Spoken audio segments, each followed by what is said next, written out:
These are words from one of my favourite songs by Baz Luhrmann. Maybe you'll marry, maybe you won't. Maybe you'll have children, maybe you won't. Maybe you'll divorce at 40. Maybe you'll dance the funky chicken on your 75th wedding anniversary. And that really ties into this episode.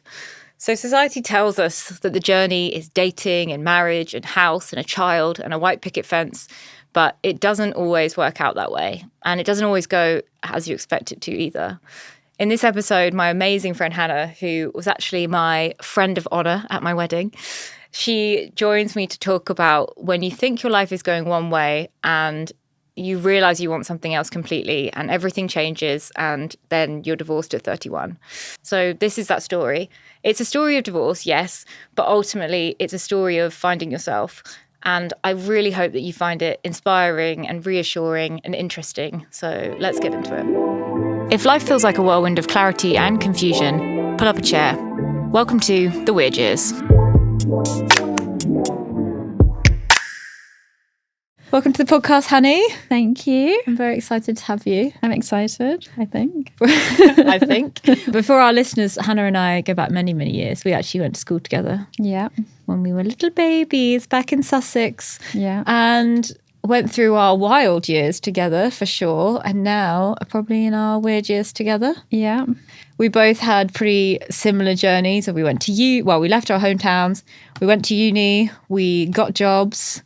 We both met our partners and previous partner at the same time, when we used to live together. And then we both left our flat to go and live with our respective partners. Yeah. And then we both got married. We did. And that's where things change. And that's when the weird years, or maybe that's not when the weird years start. Maybe the weird years start before then. I don't know. What do you think? No, I think that's it. It's like, for me, that kind of sums up what the weird years are. Like, we were doing all the same things. Like, yes, we've known each other since we were 8. Yeah, like had some like crazy teenage times, but like we were on track to do like what's been expected of us, I guess, right? Yeah, like moving in with a partner, getting married, and then my partner and I separated after being married for a year. We're now in the process of divorcing. So yeah, it's been about 2 years since we separated. So obviously, and you got married earlier this year. So yeah, like now we're doing pretty different things, having followed pretty much the same journey for a long time. It's a crazy journey. But I feel like it's quite an unusual, like it is unusual, right? It's like elephant in the room. It's kind of unusual to like be separated and like getting divorced at such a young age. Yeah, it is. And it's funny because it like, I guess definitely in the circle of people of like who have been like my closest friends for a long time, like I'm at least like the only person who's gone through a divorce that I know. But obviously it's not that uncommon like in the wider scheme of things. So it is quite funny when it did feel quite lonely to start with. But like the more I become aware of it, like the more I hear about other people doing similar things, and like, you know, it's just maybe just not in certain circles that it happens so much, I guess. I mean, it's maybe weird in our circle or unusual in our circle, but it's also statistically just a matter of time for everyone, no? Yeah, that's right. 1 in 2 marriages, they say. So we love that. We love that. So you actually just beat everyone to the post. Exactly. I always like to win. You do like to win. That's true. And you got there first, so congratulations. So like, where are you at with divorce? So like obviously the breakup itself was really hard. But yeah, it's now been about 2 years since we decided to separate. But now I'm feeling in such a good place about it. And I'm like recognizing divorce for like a milestone in itself. Like, you know, and I've been, I think particularly like the last year, just like felt like celebrating so much, like so many friends, like marriages, and like a lot of my friends started to have babies and things, which is great. And I love celebrating that. But it did feel a little bit like, okay, like I'm going through like a big life change as well. And I want to do something to mark that. So that's why I'm planning this divorce party in a few months' time, which I'm really excited about. And it's just like, yeah, just about celebrating it for the big life decision that it is. And yeah, and just a new chapter, I guess. I actually love what you said about like it being a milestone in itself. Like, how do you wrap your head around that? Yeah, because I think it's been a journey in the sense that like it is obviously such a sad thing to start with. So like, but then to come through that and to realize like know, like that was a positive decision to get me to where I am now, where I'm feeling much more myself and can recognize it was the right thing to do, that's the part that I want to celebrate. Is just like, I guess, like making a decision for yourself, right? Like that might not be easy, but like doing the right thing for you. One of the things I've always like really looked up to you for is that like you're just very like headstrong. I think people kind of underestimate you because they think you're really quiet and timid, but like that's just so not a reality of your personality. Like when they first meet you, maybe they're like, oh, Hannah's very quiet, and sometimes people are like, how are you as such a gobby loudmouth? Like, how is she one of your best friends? And it's like you've always been super headstrong. Like, how did you come to that decision? Because there's a lot of stigma, right, of being like, hey, I'm going to pull the plug on this thing after being married for a year. Yeah, it was obviously really hard, but I think when I got to that stage of just sort of questioning whether it was the right thing for me, it then just became, it was almost just like once that seed was in, it just became something I couldn't ignore anymore. And it was almost like such a physical thing. Like I was just like, I just knew it to be true, and I was like, I can't hide from this anymore. So yeah, I had to do what was right, I guess. How was that reaction, like having or telling friends and family? And friends, I don't know, it was very mixed. Like a lot of people were like, oh, are you sure? Like, maybe you just need a bit more time. And there was definitely like a lot of factors involved. Like, so I got married when I was 29. My ex and I, we separated after about 6 months of being married, just before I turned 30. We were on a break for a few months, then got back together, and that didn't work out, and then finally separated. So I think there was a lot at play there. Like turning 30, I think was just like a big thing for me where, just sort of looking forward, like down the timeline of my life and just sort of thinking about like, okay, this is it forever now. Whereas like, I think throughout your 20s, like there's so much more that that's coming, more changes. And then I was at that point where I was like, oh, right, this is it really now. So I think that was a huge influence. And obviously getting married, there was, like a few months after that, like it just made me reassess things as well. I think it was also to do with COVID as well. Like, my ex and I had been living together throughout lockdown for a couple of years, and like were very like isolated, together. And then that sort of changing and like the world opening up again and realizing like there's all these exciting things going on that I haven't been part of for a couple of years. So all of those were at play, which I think then, like going back to your question about how people reacted to it, like I think like a few friends were like, oh, are you sure? Like there's all of this going on as well. And I think, my family were initially, my parents, I don't think they got it really initially, but I think the more I spoke to them about it, all they wanted was for me to be happy. And I think having gone through that journey of like taking a break, getting back together, I knew I really tried. And I think anyone could see that as well. It wasn't just a flippant decision. Like we really tried to work on it. So I think people could see that, it taken a lot of thought. And I think as well, like I think anyone I know now can see that I feel a lot more myself. And so I think everyone kind of understands it now, really. Yeah. And I guess like in the promise to be like brutally honest on this podcast, like I 100% was in that camp of like, oh my God, like, are you sure? Like you're throwing a big fat fucking bomb into your life, right, doing this. Are you sure you haven't just like, it's the excitement of like the lockdown being over and like, I don't know, like, are you having a freak out that you're turning 30? I was like, are you just having like a big midlife crisis and you don't want to commit to this thing? No, I know. I didn't want to single you out, but yeah, that is. Like, well, when I said some people, it was you. But I remember you saying like, oh, are you not just like having a commitment freak out? Yeah. And I was like, yeah, like I think maybe I am, but also like that does feel like a valid thing, like a valid feeling. Like, yes, like commitment is scary, but also like I think in the context of what I was saying about like turning 30 and like that idea of like committing forever, like, and not being sure if I wanted to do that, at least in that situation, and it definitely did play into it. I also feel like so many people don't really like have that honest conversation with themselves. Like obviously you can never judge what's going on in other people's relationships, but I do sometimes think like the trodden path is so trodden that it's like people just do it anyway. It's like, I've been living with that person for ages.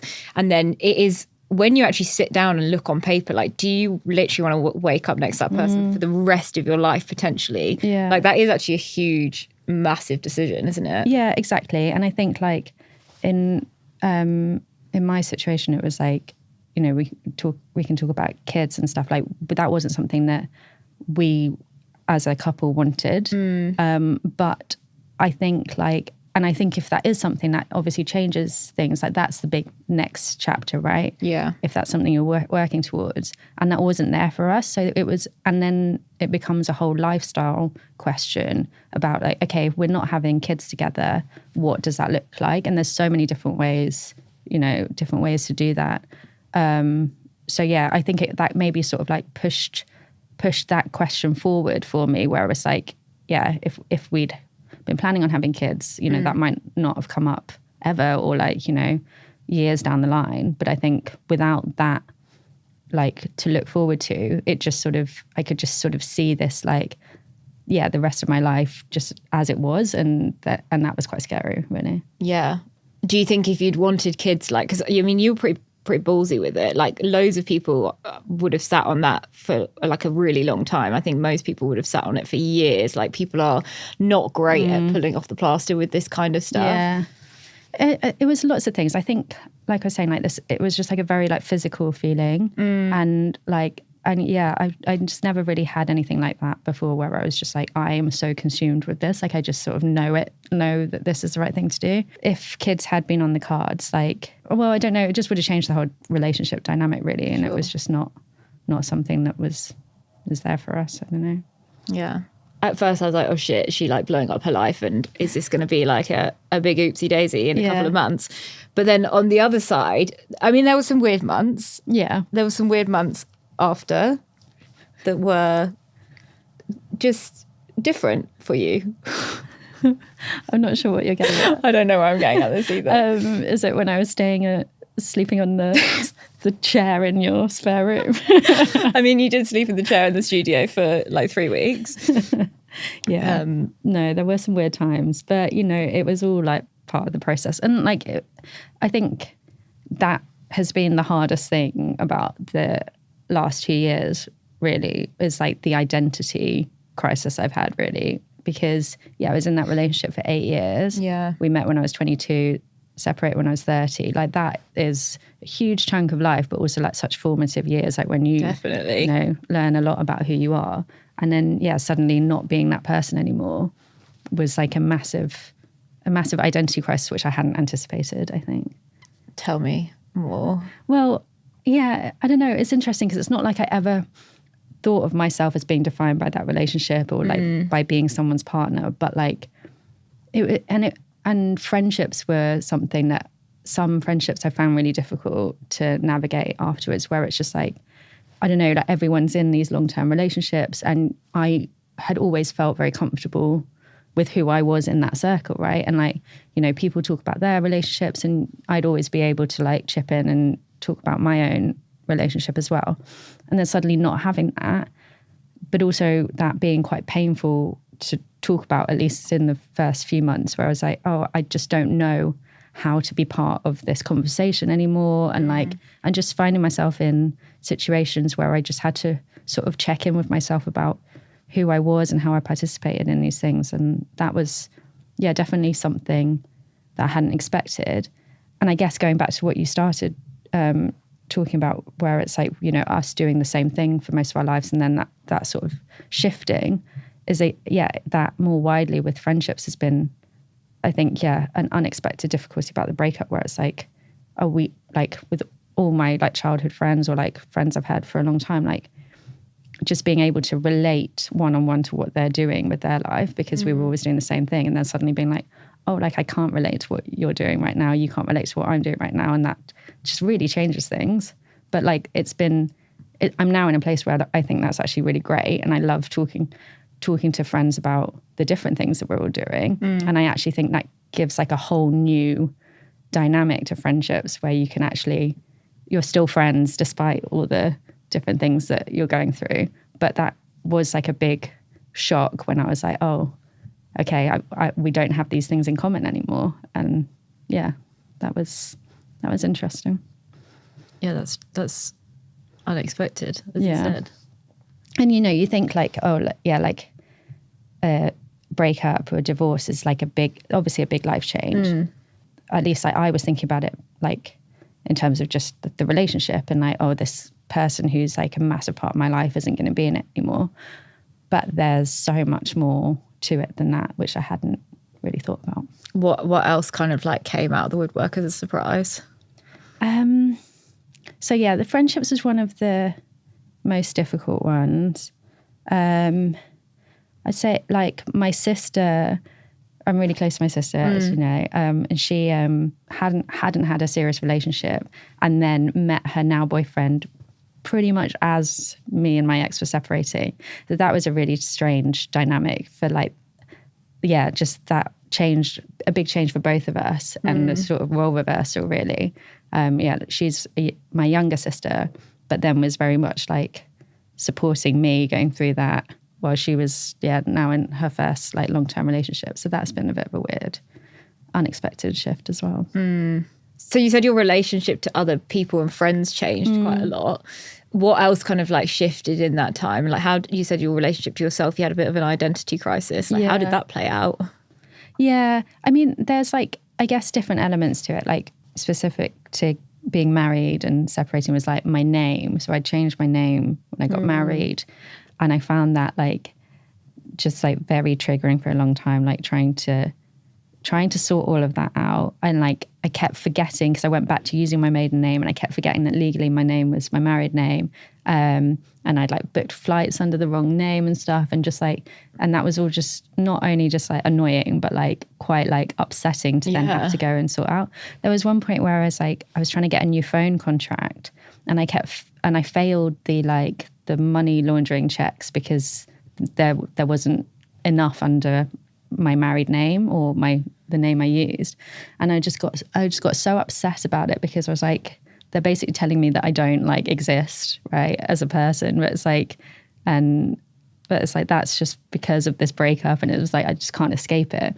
And it also felt just a bit unfair, because it was like, he doesn't have to do any of this, right? Like his name didn't change. And it's like, I'm just trying to move on from that. And there's certain things that are just following me around, and I can't escape the fact that I am going through this. So that was quite frustrating.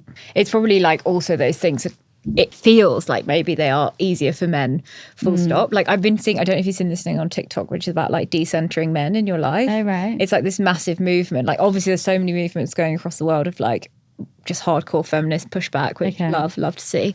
But there's one which is about like decentering men in your life. And it talks about how like women so much are perceived by their relationship to a man like as being somebody's wife, and like they're in a friendship group where like it's the wives of the men, and like there's all these like little things in society where you're really, where your place is because of your relationship to a man, whether that's your son or your partner or a brother or whatever.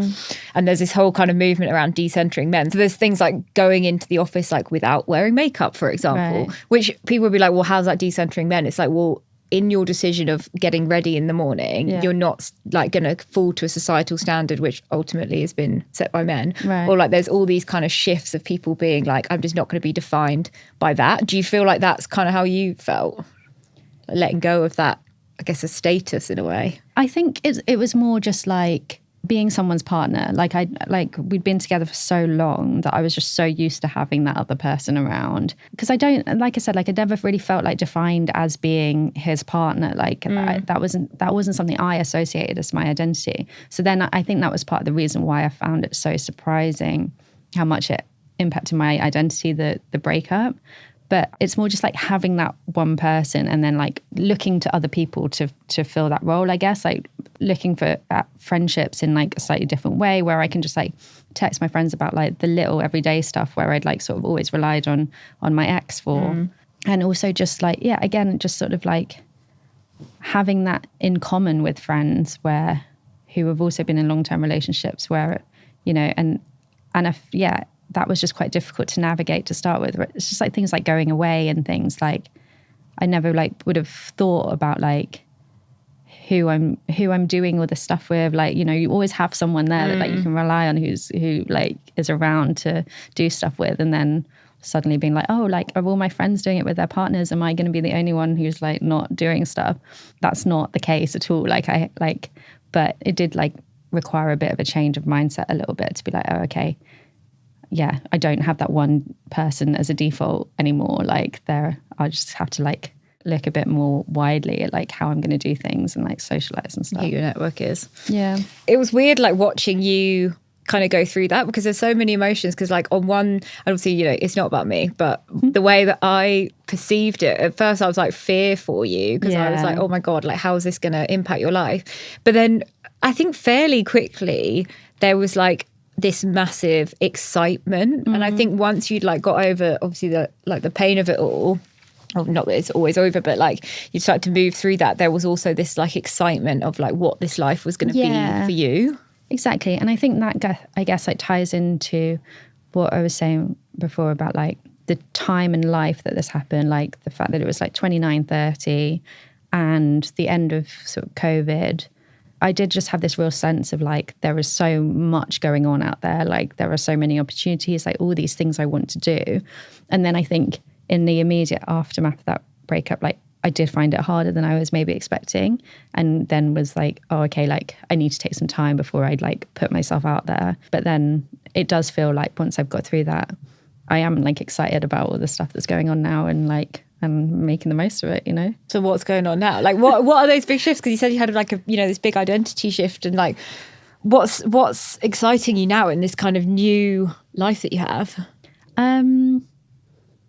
Dating, having a lot of fun. Yeah. Just like it's so liberating, just I guess to like the other side of what I was just saying about like being in a relationship and just having that one person that you always know you can count on. Like now I'm at a place being single where I'm just like, I'm really enjoying not having to answer to anyone. Like I literally just can think about myself, right? And like I can just go out if I want to, and like it sounds really trivial, but it's a huge change in mentality where you're like, I can just put myself first. Yeah. For everything really. Can relate. Yeah, because even though like even if you have a partner who doesn't really expect like loads from you, you do inadvertently, I think even when you have like housemates and stuff, you inadvertently start to kind of like pander for that person's needs, and like everything you do does become part of a decision like based on what they're doing or what they might feel about things. Yeah, definitely. And like, yeah, and I think that's obviously like an important part of being in a relationship, right? Like you have to think about them in pretty much everything you do.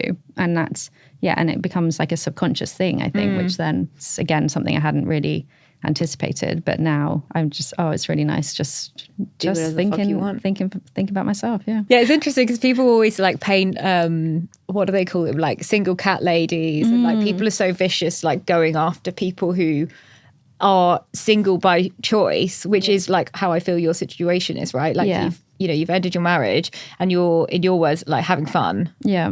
Yeah, exactly. And I think it's really interesting, the perceptions that I've come across about getting divorced. I'm still surprised at how many people make comments about divorce as if it's like a bad word and stuff. Like I think a lot of people like subconsciously have these attitudes that they maybe don't even realize, but like also just so much, you'll meet someone else, and like that has never been, you're like, bitch, that's not the plan. That has never been what this was about. And I just really resent it, because I'm like, I don't want that to make me happy. Like that I want to be happy, and if I meet someone else, then fine. I want to make myself happy first, and you're like focusing on your needs first. Yeah. And then if I meet someone who fits into that, like amazing. But yeah, it's not about meeting another person and just sort of starting again. Like I wanted to get things out of being single, that then to just jump into another relationship to find myself in like a similar situation is like absolutely not the point of it at all, you know? Yeah.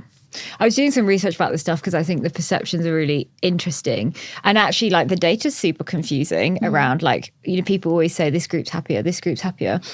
And I was digging into it, and some of the stuff that I found is that apparently single women have more like happiness in their day-to-day activities. Like that's what's really interesting. Like if you think of happiness as being, you can measure it in loads of different ways, right? But let's say you have like purposeful happiness, which might be that you have something that you really care about and there's ups and downs to it, but you feel like you have a purpose in it, versus more hedonistic happiness, which is like your pleasure-seeking happiness. Yeah, so when I was looking into the data on it, it's like the study by the American Time Use Survey, which basically measured pleasure and misery specifically in relation to how people use their time. Okay. So it's not necessarily like their happiness overall, but it's like how people use their time. So they ask things like, what tasks do they perform? How do they feel like valued for tasks? Things like how well do they sleep? And on loads of those questions, the happiest group were single women because they spend more time doing pleasurable tasks, which I think kind of comes back to like yourself, right? Yeah, I definitely think that's it. And like I was saying about how much I get from putting myself first, right, in the day-to-day things, that makes me wonder if like in like a heterosexual relationship, like women can easily fall into this role where they are,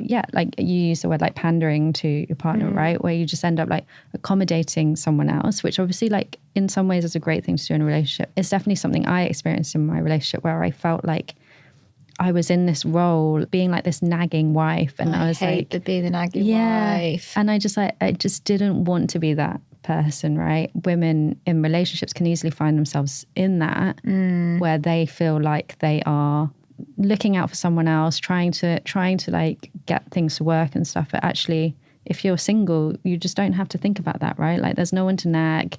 You are in control of yourself, and yeah, I can definitely see how that women can be a lot happier just doing that for themselves, right? Also, like, what's so fucking unfair about like the stereotype of a nagging wife? I'm going to sit up for this because it gets me pissed off and rallied. But like, the thing is with the nagging wife is that none of us want to be that. It's like, I'm not actively trying to be a nagging wife, but it's like if I ask you to do something, like I have to do it 4 times, and then you get this stereotype of like the nagging wife, and it's all over comedy sets and it's like on TV. But it's like, well, yeah, it is annoying to like ask someone to do something really basic 4 times. Right, exactly. And for me, it massively played into how I was feeling about turning 30. Whereas like I'm 29 and I already feel like this, like I'm too young to be in this role. Like I'm not sure you ever feel like ready for it, but I was very aware that I was in my 20s and feeling like an annoying nagging wife. Also, like it's not hot. That's the other thing that I think people and men maybe don't put at the forefront of their mind, is like we're obviously all trying to keep it spicy in long relationships, and it's like there's nothing that's less hot than like having to ask someone 4 times to take the bins down. Like that doesn't make me want to fuck you when like I just need you to do this one thing. And also, like, it doesn't make me feel hot. Like, no, like I don't want to be like a butcher's wife, like an angry woman in an apron. Exactly, and that's how I felt. It was like, like a middle-aged housewife, and I was like, I'm 29. I'm too hot for this. Exactly, and you're a child bride being married at 29. Like that's the other thing. I still feel like a child bride getting married at 32. I know, shouldn't be allowed. Was I 32? Yeah, I think I was. Well, technically, I was 31. But do you know what else is really funny when I was digging into the research? It's like in all of these things looking at happiness, generally it's like marriage overall makes people quite happy. Right.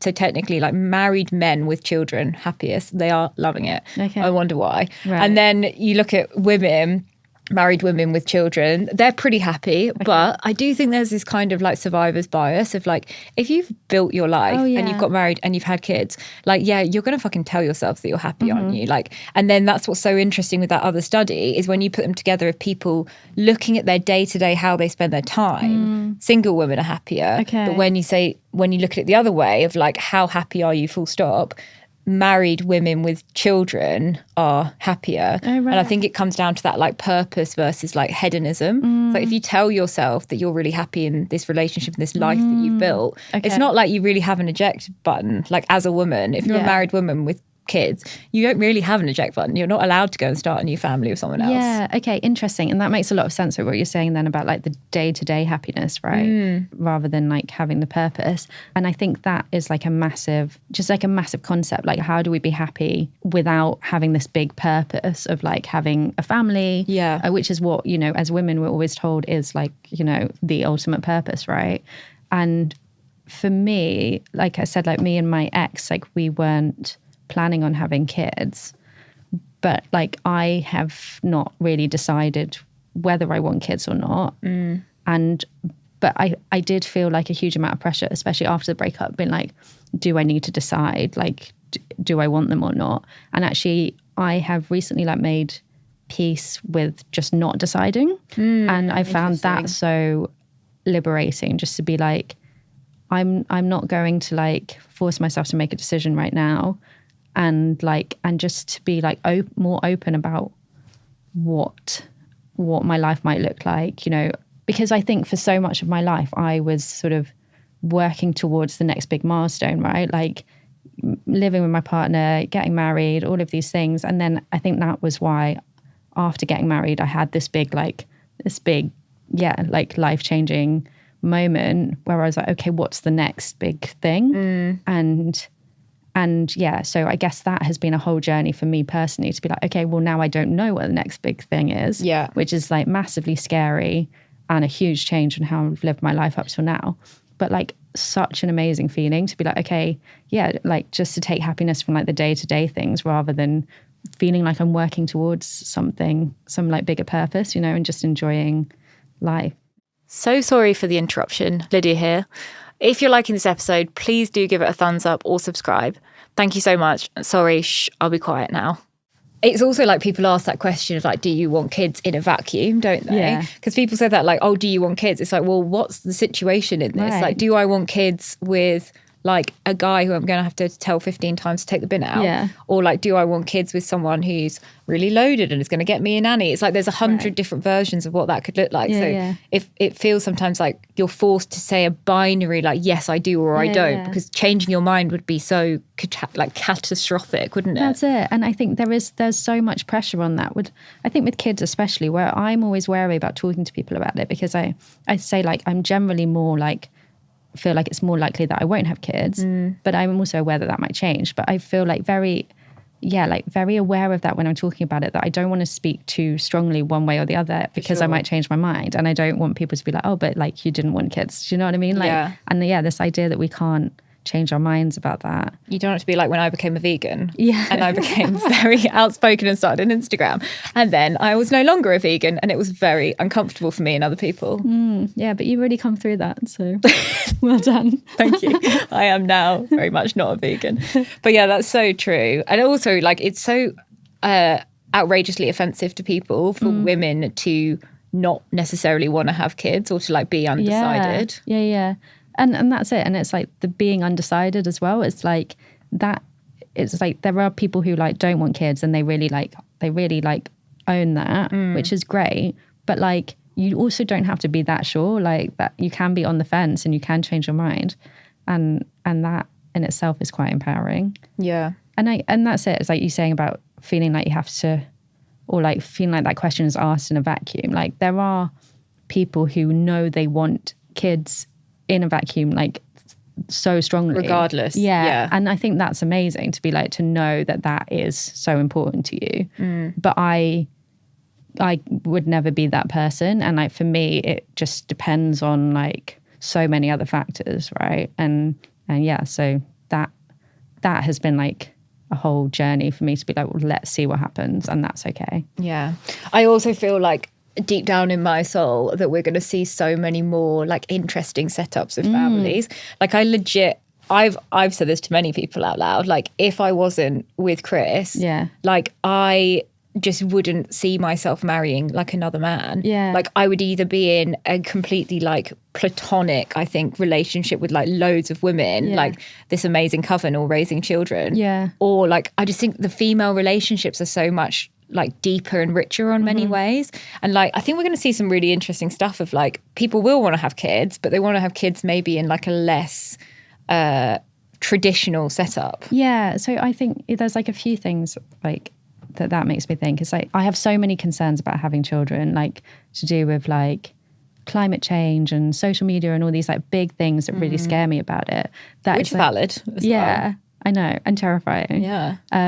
That make me think like, you know, if I did, like maybe I'd have one child, right? And like, but then it's like, well, how would I do that in like a community? And I think like I'm sure like we'll see like a lot more people doing that, where it's like, okay, there's all these other factors. So where I thought I wanted loads of children, I'm just going to have one. But like this more like communal way of like those kids then growing up together, almost like family, but like, I guess like a network of friends or whatever. But yeah, I definitely feel like that about the female relationships. And I think what I have found since this breakup, where I've just like, I've always had like great female friends, but like have really just like appreciated that in a new level now, where it's like I just don't feel like I need a romantic relationship in the same way. It's like I've got so many meaningful relationships in my life that, like I said, like if I do end up in another long-term relationship, that would just be like another layer on top of what I already have. Like it definitely doesn't feel like a big hole in my life that I need to fill in. Yeah. There's also such an interesting thing of like the least happy group, right, in all data is single men. Yeah. And I read this really interesting thing, which was like that for women, a man, obviously, like they have to add value to your life. But because women have such like deep and complex relationships with family members often and with friends, which is proven, like we're much more likely to have deep friendships and less likely to be lonely. And I think, well, what I was reading about is that men are more happy to have a relationship regardless of the quality. So actually single men are the least happy because it's for them, it's better to have like that one source of constant support and emotional output and connection than it is to have no one. Whereas for women, you've got that competition with friends. Right. And I think that's so interesting what you were saying about like this image, like this stereotype of like the crazy cat lady, right? And it's like, oh, this poor sad single woman. But actually like a single man is like painted in such a positive way, right? But actually I just think the reality is so different. Like actually like women can be so fulfilled by other relationships. And it's definitely been my experience of dating where like people, there is so much out there that it's like, oh, dating in your 30s, like, you know, like you just got to like snap up any man that is around because it's all like... Because those eggs are getting old. Yeah. So and it's do just something. It's just not reflexive of the reality that I've seen at all. Like women in their 30s are hot and men start losing their hair pretty quickly, you know? Yeah, amen to that. I think people need to be more discriminatory. No, I'm joking, we don't. But I do think like obviously there's so much pressure put on, and it is also due to that like time factor is a big thing, right? People like to whack you around the head with it. Yeah, exactly. And it comes back to then the decision about having kids. And obviously if that is something you know is important, then that puts on like a whole level of pressure that you might not have otherwise. And I'm in a fortunate position, I guess, where I'm open to see what happens in that sense. But I'm not going to allow it to put pressure on me in terms of making like big life decisions, you know? And also like, is that not like the most fucking enlightened, great version of a life that you'd want to have? It's like to have people in your life because you love to have them in your life, not because you need anyone to fill anything. Absolutely, yeah. And that's like, I think that's where I got to in terms of like my relationship when it was ending, was like, I don't want to be in this just because like we're in this situation and it's like the status quo now. It's like, if we do decide to work things out and stay together, like that's, like I need that to be because that's what we actively want rather than it's just the easiest option.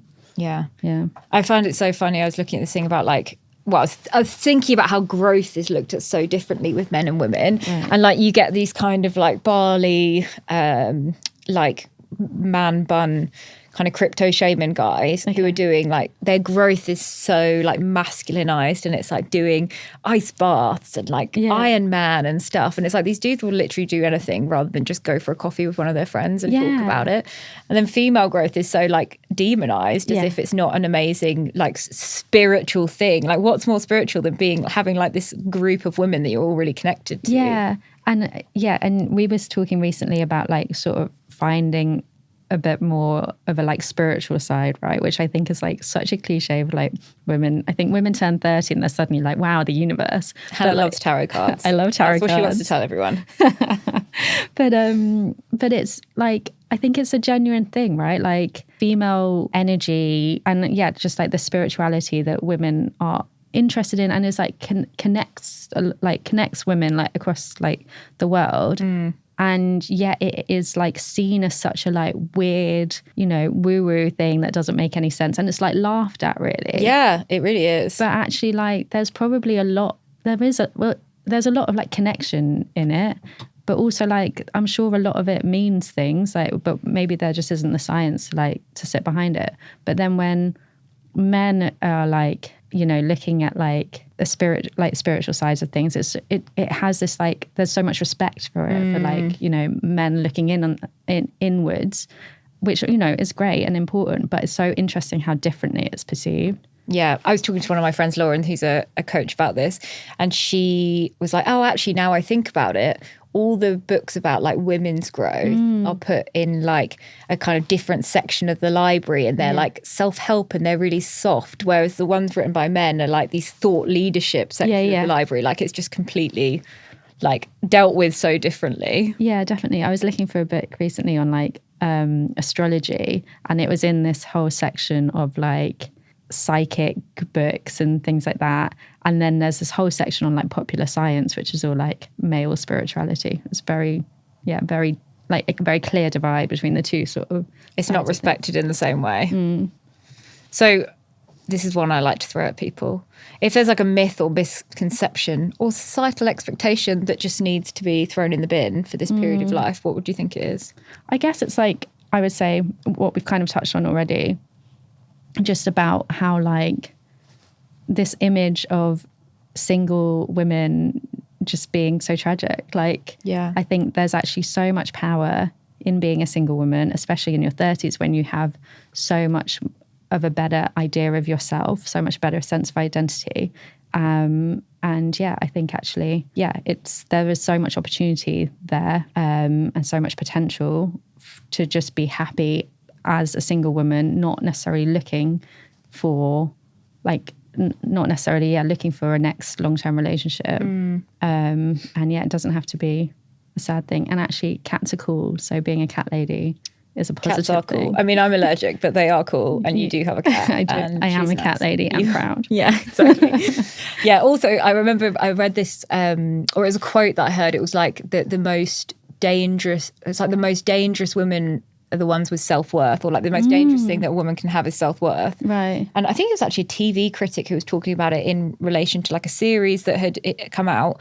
But because when you have self-worth and you're not looking for things to solve you, you're like the hardest person to control. Right. And also you're the hardest person to sell to, because a woman who's like happy in themselves, who's not fucking buying the £200 skin cream or whatever, or the latest outfit or whatever, they've said goodbye to those things, and they're hard to like make money out of. Yeah. And I think that's it. It's like this whole, like, just, going back to the image of the cat lady again. But it's like, it is interesting that like society does seem to be like trying so hard to minimize minimize is such a good word. I was thinking, we were talking earlier about like how I've heard that women, single women over 40 are like the happiest demographic. I'm sure that like there's lots of levels to that.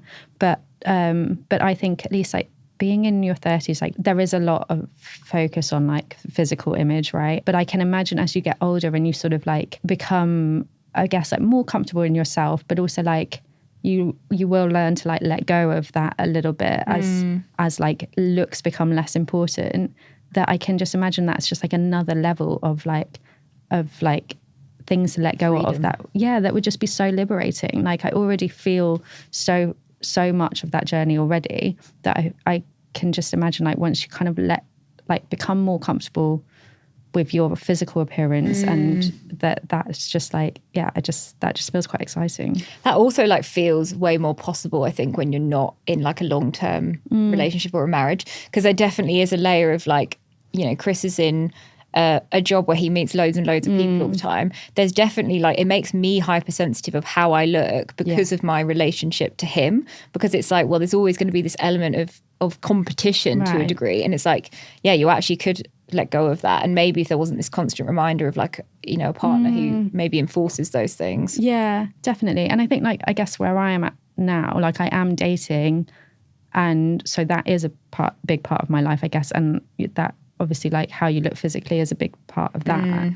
That I don't know, like maybe I will get to a point where like I won't be dating as much, and then that's just like a whole different frame of mind, right? It's even just taking the power out of it. It's like not being consumed by it. Change, you can still do it, but like changing your relationship to it. Yeah. So I put this out to the audience, asked the audience. I didn't know exactly what question to put on for your episode. So we did a little bit around long-term relationships coming to an end, thoughts on marriage, thoughts on divorce. And we did have a couple of people write in, so I'm going to go into them. Okay. So this is a anonymous female who is 31. She said, so marriage in your early 20s is nuts. I realised I was barely an adult at that point.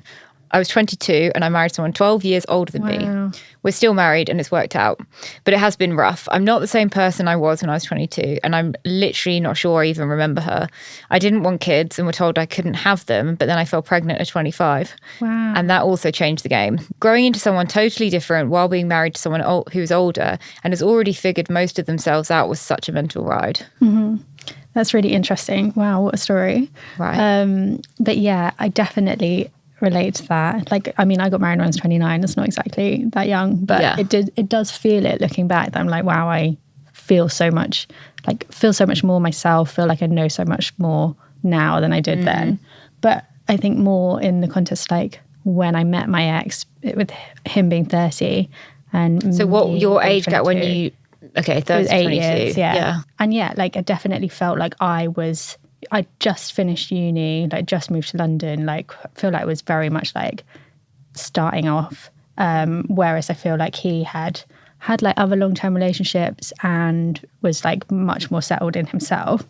I also think there's something I find quite interesting about the fact that I was very close to the age he was when we broke up. I was very close to the age that he was when we met. And I know a few friends who've been dating older men and that has happened. And I think there's just something like, you're like, okay, I now, like subconsciously, like I'm now in the same place in life as you were. And like, it just makes you reflect on things a little bit. So yeah, I definitely felt like I was taking the lead from him in our relationship. Like it was the only like long-term relationship I've had. And yeah, I just felt like, yeah, was learning who I was throughout that relationship. Whereas I think for him that he'd done that journey already. Because also when you say your only long-term relationship you had, what was your longest before that? Because I can't even remember. like a few months, right? Yeah. Yeah, so that's like an interesting thing because I was thinking about that the other day. Like Chris hadn't dated much. He'd had like a couple of girlfriends, but he'd had a school girlfriend, which I think was like 2.5 years or something. Right. And I do think that makes a big difference. Like I was obviously a serial player before I met Chris, but also I'd had so many boyfriends which were like 6 months, a year and a half, another year and a half, which really just shows my streak of non-success. No, but it makes a difference. But also like you learn so much throughout all of that. Like, you know, and I feel like I am just through dating, right? Like it doesn't have to be like a long-term relationship. But I think like for me in the context of my relationship was like, just like, oh, this is how it's done. Like this is how relationships are. Like I didn't feel like I had the knowledge like the comparison either. Yeah, to question it. And until it got to that point where I was like, I'm not happy. Like it didn't feel like I had enough knowledge to be like, oh wait, no, this doesn't feel right. I need it to be more like this, or like I'm expecting more like that. Because I just felt like, okay, like he's older, like he, like I don't know, like he knows how this is done and I don't, you know. That's so interesting. Yeah. Okay, what else do people say? This is actually another age gap one. So my ex and I, this is a female, she's 36. My ex and I met when I was 25 and he is amazing, but the relationship was already dwindling when COVID hit. That year, a lot of things changed for me career-wise, and for the first time I can envision myself a future that wasn't so bleak. We'd had many conversations in the past about kids where we always left it as status quo, but that year I said no more. We broke up and it was hard, but we had a lovely breakup. It was just before lockdown. We got 6 weeks to say goodbye, and now we both have new partners and we're on good terms. My current partner is 48, I'm 35, and he's amazing, but being a grown-up now, I can definitely see where he's emotionally immature, saying this with love, in brackets, as his awakening happened at 40. I don't think a woman his age would put up with some of this shit, not going to lie. At the moment, I'm choosing to give his growth a chance, as a lot of change in the last few years, for the better. Wow, that's really interesting. And actually that's made me think, like I know I was saying now, like that my ex had like sort of, he felt like a lot more mature when we started going out. But I think actually that was probably why I got to that point where I had this, where like turning 30 had this point of like reflection, because I was like, when I was 22 and he was 30, he felt so much more emotionally mature. And then when I got to that point, I was like, oh wait, no, like he's not, like, and yeah, like, yes, he's 8 years older than me, but like still has all of this growth to do, or is he going to do it? And I think that's where I got to, was like, actually, I don't think it's going to change. And like, and I'm now at that same age that he was, and that's the comparison. And actually it made me be able to see more clearly what wasn't going to change ever. Yeah. What's kind of interesting is the narrative around age gap relationships, because I don't inherently think age gap relationships are negative, but I think people maybe don't consider them throughout your whole life period. Yeah. Like when I was 21, I was dating someone who's 35. And when we broke up, I dated another guy who was 36. I would have been like 22-ish. And at the time, I didn't think it was weird at all. And now when I look back, I'm like, the idea of one of my friends or myself dating someone like that much younger is like unbelievable. And I do think that there's a little bit of truth, and I'm not saying this is the case for you guys, but I think there is a little bit of truth of sometimes men much older with a big age gap, it's like because they actually want someone who isn't emotionally mature enough to be like, hey, by the way, I have boundaries and like I have self-worth and this is fucking shit and I expect more from you. Yeah. 100% think there is an element, especially when it's like a longer term relationship, an element of like, oh, a younger woman is a bit more like adaptable. Malleable. Yeah, exactly. Right. And like can fit into what I want here. Whereas, yeah, as you get older, you know yourself a bit more. You have more, I don't know, more weight in that and like a clearer idea of what you're looking for. Yeah. And like, so, you know, like I've had like a couple of things with like younger guys since I broke up with my ex. I live for the stories. So like 2 things with guys who are both like 8 years younger, right? Yeah. So, like it's a big age gap, but it's the same as me and my ex, right? But the other way. And I have like, you know, when I met my ex, I was like, oh, he's 8 years older. And like, you know, it was a thing to start with, but like at no point did anyone say like, ooh, like that's a big age gap, or like, are you sure? Like there was none of that. Whereas like when I've been like getting involved with younger guys, I have been so like nervous about doing it, like, you know, asking all my friends, is it okay? Like all of this stuff. And then I'm like, no, do you know what? Like it's the exact same age gap, just the other way around. And I know what that's like, and I know how to do it in a way that I think is healthy. Yeah. And it's like, you know, it's not like a long-term relationship, which, you know, I don't have an issue with, but it's obviously a totally different thing that you're going into. When you ask us, we just go, does he have a six-pack? Do those exist still? You guys are the just younger generation? like living vicariously through me. I do. I live for it. I think that is a thing that people don't maybe think about enough. The power dynamic sometimes in an age gap relationship, but also that when you get older, it can be difficult as well. So, I mean, my dad and his partner have an 18-year age gap, and I think it obviously throws up challenges because she's still like very, very young and fit. And thankfully, my dad is very healthy. He has, touch wood, good health, and like he's very sporty and he's not like an old man. But you know, there is it's possible that there could be a health condition. And suddenly, you're at very different stages. Like being 50-something and 70-something is different. This is anonymous. We don't know who this is from. I'm presuming it's a woman because they're talking about their husband, and most of my followers are either single gays or shacked up girls. Okay. Been with my husband since I was 19, now 32, and regretting not dating more and finding myself in my 20s. Doing so while I'm in the relationship is twice as hard.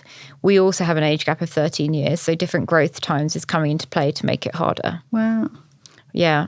Regretting not dating enough in your 20s. Did you regret that? I did. I feel like that's, I don't know, what do you think? I feel like that's normal to have that feeling every now and then. Feel like Hannah, I fucking dated you did it all. Like, I'm so far on the spectrum that like I was just obsessed with boys. Obsessed. Yeah, no, you really did it all. I dated everyone. I think I had like 9. No, I don't think that's true. I think I probably had like 6 people. Yeah. Maybe more if I counted on my hand that I would class as like actual boyfriends. That's actually mind-blowing. And considering I met Chris when I was I 22 or 23? I don't know. Yeah. Cray. Well done. Thank you. Yeah, I definitely had that thought like a few times in the relationship. And I think even when things were good, it was just like, oh, like, you know, you're always going to like, you know, wonder what like the other side looks like, right? Yeah. But then I would remind myself of all the crazy things I did. And I was like, oh no, like actually like, I did okay. Like I had a fun single time. But like when it then came to that question of like, oh, am I happy in this relationship or not? Like, obviously that all looks like super tempting and yeah, get that. It's hard. Yeah, I think you always have that like, and I think it's different for me and Chris because he didn't date loads before. I think he doesn't have like that real memory of like meeting loads of new people because that's an inevitable thing is like when you get married or when you're in a long-term relationship you don't ever get that same like, oh, do they like me, do they not, like that initial like, I mean there's so many other great feelings but that is a very unique moment of like, oh, tension which is exciting. Like I don't think anyone can, if they're in a long-term relationship, can be honest with themselves and say like, oh, I don't miss that at all. It's a fun feeling. It is. The chase. It is. It's also very anxiety inducing. Yeah, but fun. It is fun. Yeah. But, you know, there's trade-offs with that, right? Yeah, that's true. I mean, I'm 100% one of those people who's so much better in a relationship. Like, as you're like, bitch, we know. But well, no, you're great at being single as well. No, Hannah, I was never great at being single. What are you talking about? I was psychopathic. Yeah, you had a lot of fun. Yeah, it is fun, that feeling, the chase, and all of that. And that's the thing is like I don't know, maybe the novelty will wear off at some point. But like I love dating. I think it's so fun, and I always like. I think it's important to acknowledge that it is fun and like there are fun things about being single. There are advantages of being single as well as advantages of being in a relationship. And like it does get to me sometimes when single people and people in relationships are like, oh, like dating, like, you know, it's like so tiring and all of this. And like, no, like it's fun. Okay, this submission was really long. I'm gonna try and keep my dyslexia inside and allow me to read it. So, I got out of a serious relationship when I was turning 29. I felt like the world was ahead of me and I had so much time. I dated a lot and had loads of fun. What I hadn't been prepared for was a situationship. People who'd always fallen for me fast and getting into relationships was never a problem. Okay, girl. The first situationship floored me. I was more heartbroken at the end of that than my significant breakups. Teetering on the edge of being important to someone whilst also not being important enough was what sent me to therapy. My anxiety was high and my self-worth was low. It took time to rebuild, and since then I've refused to enter anything even remotely like a situationship. I've been getting to know myself better and my dating preferences better. I didn't want to get to 65 and be upset that I'd never dated a woman or had a threesome, explored different kinks or gone to a sex party. So I did all of those things and it was confronting and exciting. I learned so much about myself. This brought me closer to some friends and alienated me from others. I've decided not to be in a rush to find my next relationship. However, finding an intellectual, sexual, and communicative match is much harder now that I'm more in touch with my authentic self. My standards are high because I've ignored red flags before and I refuse to do it again. My self-worth is high. I know I'm a whole without that approval, and it's a relief not having to find a partner and the pressure of that. But that doesn't mean it's not hard around Christmas or during winter. Wanting someone to cozy up with, to acknowledge that most of my affection comes from my friends with benefits rather than someone I'm in love with, can sometimes make me wonder whether I'll ever be in love again. I've fallen into a place where I don't need anyone, which is actually a hard place to let someone in from, but I'm hopeful, even though dating in London is dire. Wow. So much to unpack, though. So much to unpack. The first thing that I thought of is like, is it her? It's her, yeah. Yeah.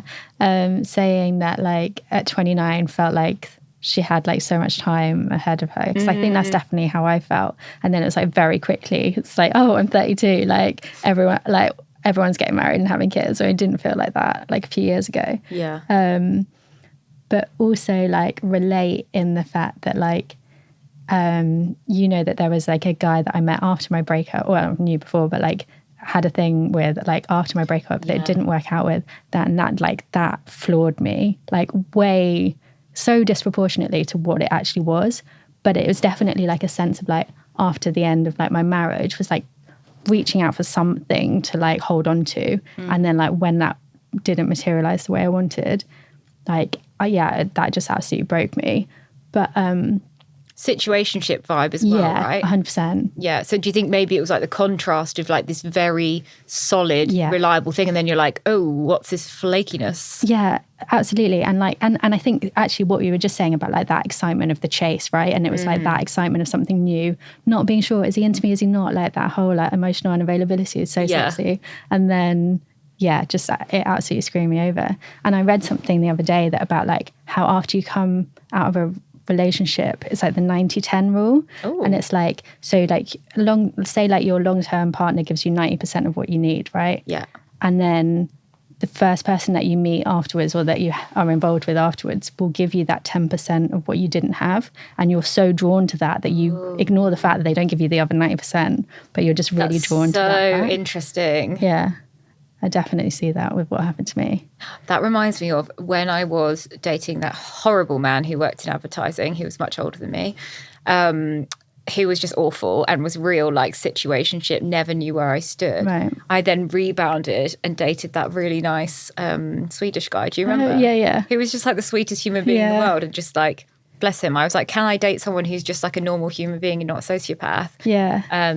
And yeah, it was that 10% of like stability, kindness, knowing where I stood. Yeah, definitely. And I definitely relate to what she was saying about like being in a place where you don't need anyone, right? And like, and I think what she said about like having like friends with benefits and realizing that's where like a lot of her needs are met, but like it's never going to be like everything you need, right? And definitely still feel like sad sometimes.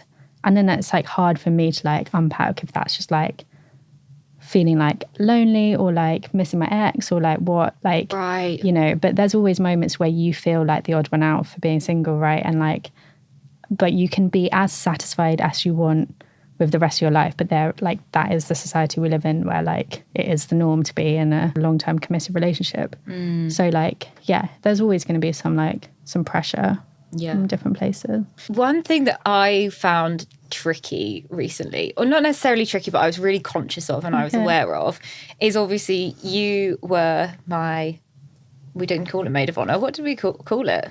Chief person? Wedding wing woman. She was wedding wench, something like that. Chief wedding wench at my wedding.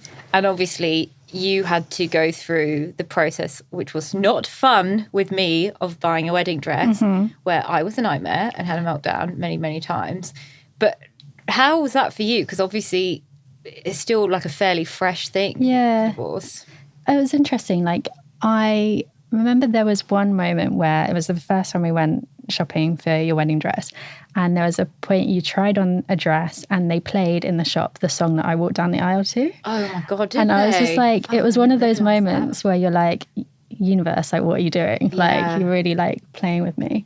And that obviously made me sad. And I was like, oh, this is going to be hard. Yeah. But like, aside from that, which is just like a horrible coincidence, it didn't. And I don't know, it was just like the way you handled it. I was just like, I don't think you ever got so like in your head about the wedding that you forget who anyone else was and like what my situation was. I always felt, I knew like I could come to you and be like, you know, I'm finding stuff hard or whatever. Like, you know, I never felt like that was all, you were like 100% capacity wedding and like there was no room for anyone else. Like, oh, I'm glad. Yeah. I wasn't a full bridezilla. No. At your wedding, I do remember someone said something like, oh, like one of those like comments like, oh, like we've all got to hurry up or something like that. And I was just like, that just really pissed me off. So I was like, stop making out that it's like a race, firstly. And secondly, like, I have done this. Like, yeah, you're like, I fucking did it first. Yeah, like I'm winning. Yeah, I'm winning because I've already got to the divorce part, which 50% of people will. So yeah, it's more just one of those moments like we were just saying about like, it's more normal to be in a couple in those circumstances, right? Like at a wedding, like most people are. So I think you're like more aware of your singleness in those moments. I did go to one wedding last year that I'd found really hard, and that was like, it was almost exactly the anniversary, my wedding anniversary, and like the first one since the breakup. And it was actually at a venue that we'd gone to look around. Oh, really? Yeah. So I think that whole time I was like, this is like so similar to like our wedding. Yeah, it's rough. That was tough, but generally everyone does it in such a different way and as long as you know, your friends still have some capacity to know what you're going through, like, it's fine. Yeah. It's good to do as well. I think it's also something people should be mindful of, like with kids, is like you should always, you know, it's not that you should censor what you say necessarily around friends, but like I have some friends at the moment who are trying to conceive and they said it's almost like painful being around their friends with kids. Right. They've got friends who are having second kids and like it's really difficult for them. And they were like, it's really, it is difficult to like find that common ground now with friends. Yeah, that's interesting. But I think that's something where it's like, it's hard to relate if you haven't experienced it, right? Like, and especially if you really want to, if you're like, I'm trying to have a baby and this is difficult, but I want to be a part of this conversation. Yeah, whereas I think in our situation, it's like, I know I could relate to what you were going through, right? So like, that helped me. Whereas like, I think if it's like, you're finding it hard to be around your friends with kids, when you don't have kids, like, you can't understand what their head's like, right? Yeah. So I think that changes things. And actually that made me think like, just over a year ago, one of my best friends broke up with her partner who was in a long-term relationship, and like she took it really, really hard. And I found that actually more triggering than like doing all these weddings and things, because it took me back, and I like that pain. Yeah. And like just being there for her, like reminded me of how hard that early stage was. And I found that a lot more difficult actually. Okay, so we like to throw a little segment every now and then. Okay. I would like to know, knowing what you know now, what's one thing you'd tell yourself 10 years ago? Ooh, that's a big question. It's a big question. Would I have done things differently? Like some things, yes. I don't know. The last couple of years have been really hard. But like I'm glad of where I am at right now. So in that sense, I'm like, oh, would you change anything? Yeah. I think I would I felt under so much pressure to do what was expected of me in life, to like get married and just show that I was capable of doing those things, I guess. And I think I would tell myself like that doesn't matter, and like just to like listen to myself a bit more. And just follow your heart. Even your language of like that I was capable to do those things is so interesting, because it's such a badge, isn't it? Of being like, I am worthy, you know? I know. And it feels so silly because I never thought of myself as someone who was under that kind of pressure. Like, I don't know where that has really come from. But taking that decision to step outside of what that traditional route that was expected of me has made me realize how focused I was on doing those things. Yeah. Yeah. Okay, so this is actually quite an exciting one.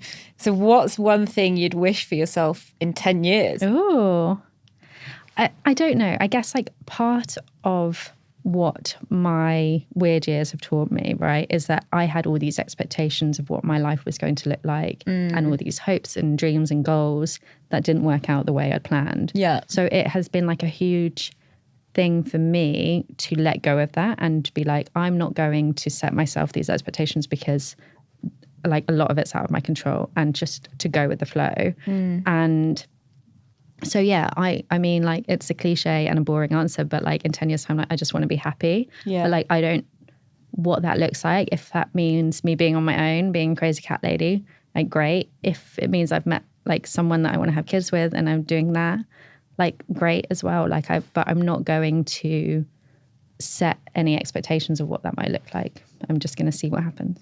And you do have room in your flat for more cats, so. No, I think it's I'm a one cat lady. Well, you say that now. We'll see. We'll come back to that. Okay, so I'm going to throw a segment at you. Okay. This is called Yes or Mess. I'm going to ask you 5 rapid fire questions. Okay. And you have to say yes or mess. Okay. You can expand a little bit if you want. Romanticizing marriage. Mess, fair. Number 2, Emily Ratajkowski claiming that it is chic to be divorced by the age of 30. Yes. Hot. How are we feeling about monogamy? Yes or mess? Ooh, I'm undecided on this one. I think mess in the sense of like what we have always thought of as monogamy. I think I think being 100% monogamous for one person for a lifetime is unrealistic. But what that looks like, I'm undecided. To be continued. Dating younger men solely because they're hot. Yes. Approved. Ditching marriage completely and creating a coven. Yes, let's do it. Fabulous. Just asking for a friend. Just if things don't work out, that is where I will be. Well, that's enough of our yapping. Okay. Thanks very much, Han. Thanks for being on the pod. Yeah, loved it. Oh, and before you go, if you enjoyed this chat, please do like and subscribe. It helps me keep this project going. Also, we're in this collective confusion together, so we really love to hear your stories. Each week, we ask for your point of view on the upcoming topic. So head over to our Instagram, @The Weird Years Podcast, to share your thoughts, feelings, and little stories.